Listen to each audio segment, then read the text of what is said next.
జనవరి 14, 2009 గోవా పోండా అనే పోలీస్ స్టేషన్కి వయసు కలిగిన దంపతులు టెన్షన్తో వచ్చారు. వాళ్ళు తమ కూతురు యోగిత కనిపించట్లేదని కంప్లైంట్ ఇచ్చారు. పోలీసులు యోగితని వెతకడం స్టార్ట్ చేశారు.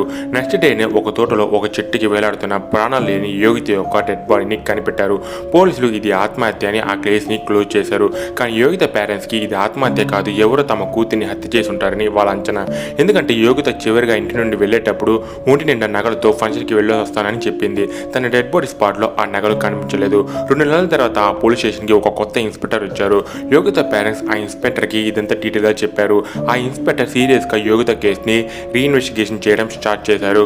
యోగిత యొక్క ఫోన్ కాల్ ట్రాక్ చేసి వాటి ద్వారా కొన్ని ఇన్ఫర్మేషన్ తెలుసుకొని ఇది 100% హత్య అని ఆ కిల్లర్ని పట్టుకున్నారు.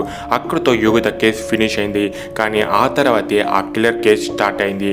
ఆ కిల్లర్ యోగితతో పాటు మొత్తం 16 మంది అమ్మాయిలను చంపేశాడు. ఈ స్టోరీ యొక్క ఫుల్ వీడియో యూట్యూబ్ ఛానల్లో అప్లోడ్ చేశాను.